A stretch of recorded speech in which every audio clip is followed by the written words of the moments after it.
अस्सलाम वालेकुम नाज़रीन, मैं हूं वसीम अली और आप देख रहे हैं Wasim Ali official YouTube channel. नाज़रीन, आज सुप्रीम कोर्ट के अंदर तब्दीली जो है वो रोनुमा हो गई है और तब्दीली ऐसे आई है कि काजी फायज ईसा जो कि चीफ जस्टिस पाकिस्तान थे वो आज रिटायर्ड हो गए और उनकी रिटायरमेंट की सूरत के अंदर नए चीफ जस्टिस जैसे याह्या अफरीदी जो है वो बन गए। उन्होंने हलफ जो है वो उठा लिया है, लेकिन हलफ उठाते ही उन्होंने जो दो बड़े फैसले किए वो बड़े नेक्स्ट लेवल के। एक फैसला तो ऐसा भी है कि उन्होंने साबिक चीफ जस्टिस काजी फायज ईसा के एक बड़े फैसले को रिवर्स कर दिया है और उस फैसले के रिवर्स होने के बाद गवर्नमेंट जो है वो काफी टेंशन के अंदर जो है वो नजर आ रही है और आने वाले दिनों के अंदर लग यूं रहा है कि गवर्नमेंट एक सदारती ऑर्डिनेंस भी पास कर सकती है। तो ये क्या मामला है, इसके ऊपर आज के ब्लॉग के अंदर आपके साथ हम डिस्कस करने जा रहे हैं। आगे बढ़ने से पहले आपसे एक ही रिक्वेस्ट है कि अगर आपने अभी तक हमारे चैनल को सब्सक्राइब नहीं किया तो काइंडली अभी हमारे चैनल को सब्सक्राइब कर लें और बेल आइकन को प्रेस करना मत भूलिएगा।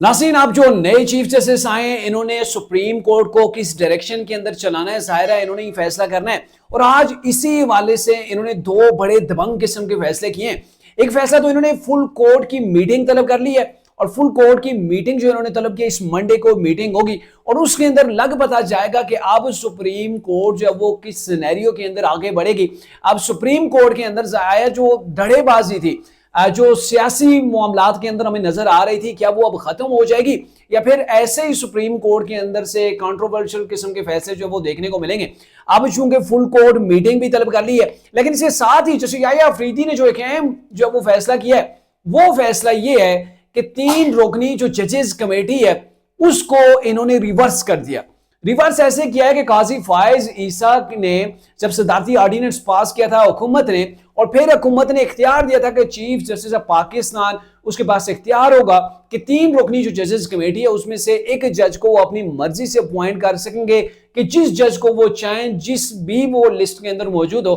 तो उसको वो जजेस कमेटी के अंदर जो वो ला सकते हैं, यानी कि उसके अंदर मोस्ट सीनियर जजेस का कायदा जो बाकी नहीं रहा था। और फिर उसके बाद देखने को यह मिला था कि चीफ जस्टिस काजी फायज ईसा ने जस्टिस मुनीब अख्तर को इस कमेटी से निकाल दिया था और जब जजेस कमेटी से जस्टिस मुनीब अख्तर को निकाल दिया था तो इसकी वजह से एहतजाजन जस्टिस मंसूर अली शाह साहब भी इस कमेटी के अंदर उसके बाद नहीं बैठे। उसके बाद जितने भी फैसले हुए, जितने भी नए बेंचेस की तश्कील हुई वो 3 रुकनी कमेटी करती रही, लेकिन उस 3 रुकनी कमेटी के अंदर जो मोस्ट 2 सीनियर जजेस थे, जज जो है वो मंसूर अली शाह साहब और जस्टिस जो मुनीब अख्तर है ये उसके अंदर नहीं बैठा करते थे। इसके बाद से जैसे मंसूर अली शाह साहब ने चीफ जस्टिस को 1-2 बार जो खत भी लिखा जिसके जवाब के अंदर काजी फायज ईसा साहब ने जैसे मुनीब अख्तर को पूरा का पूरा जो है वो उनकी चार्जशीट जो गोया जो वो बता दी थी, वो मरतब कर दी थी कि ये देखें इसके अंदर ये गलती है, इसके साथ ही जजेस जो है वो इसके ऊपर जो वो एलिगेशंस लगा रहे हैं, ये उनके साथ भी इनका बिहेवियर अच्छा नहीं है। और जो पॉलिटिकल फैसले होते हैं उनको ये टेक अप करते हैं लेकिन उनको मंतकी अंजाम तक या फिर उनके फैसले नहीं देते हैं और एक मखसूस जमात की तरफ जो वो इनका झुकाव है। ये ऐसी चीजें जो वो देखने को सामने आई थी। लेकिन अब ये है कि जैसे याह्या अफरीदी जैसे ही आते हैं इन्होंने सबसे पहले ये काम, जैसे इधर से हलफ उठाया और सबसे पहले काम इन्होंने किया वो ये किया कि जजेस कमेटी जो 3 रुकनी थी उस पहली को खत्म किया और जो पुरानी कमेटी थी उसको बहाल किया। अब यानी कि सुप्रीम कोर्ट के अंदर कौन सा केस जो है, कौन सा बेंच देखेगा और कौन से बेंच के अंदर कौन कौन से जो वो जस्टिस हजरात जो वो बैठेंगे, ये फैसला करने वाली जो 3 रुकनी कमेटी है वो अब ये होगी कि जस्टिस जो वो याह्या अफरीदी चीफ जस्टिस पाकिस्तान ने किए होंगे, दूसरे नंबर के ऊपर जस्टिस मंसूर अली शाह साहब होंगे और तीसरे नंबर के ऊपर होंगे जस्टिस मुनीब अख्तर। अब इससे जाहिर गवर्नमेंट को एक दशका जरूर लगेगा और अब गवर्नमेंट के हवाले से ये चीजें जो वो डेवलपमेंट्स कुछ सामने आ रही हैं या फिर कुछ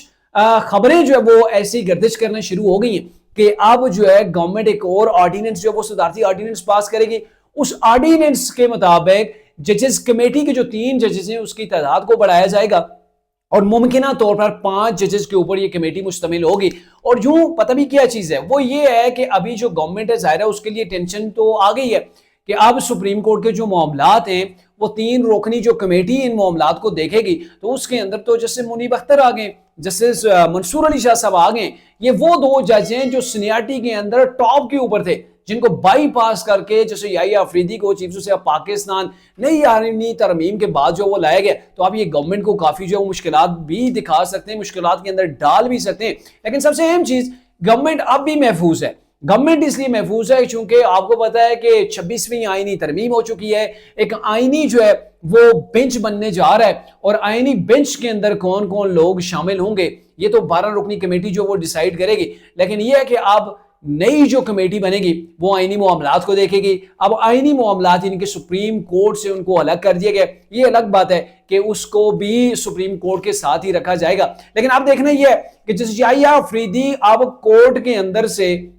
जो दड़ेबाजी की फजा थी उसको कम कर पाते हैं या नहीं, क्योंकि सुप्रीम कोर्ट के फैसलों के इन्हिसार के ऊपर ही पाकिस्तान चलता है, मुल्क चल रहा होता है, और इन्हीं के फैसलों के मद्देनजर इन्हीं को रखते हुए सियासी हमारे मामलात चलते हैं। पाकिस्तान के तमाम आईनी जो मामलात होते थे वो डेवलप होते थे। लेकिन अब देखना यह है कि वही माजी की तरह दड़ेबंदी जो हो उसको मजीद तकवीत मिलेगी, या फिर जैसे याहिया अफरीदी अपने इन 3 सालों के अंदर सुप्रीम कोर्ट के अंदर से ये जो बीमारी थी सुप्रीम कोर्ट के अंदर, इसको जड़ से उखाड़ फेंके।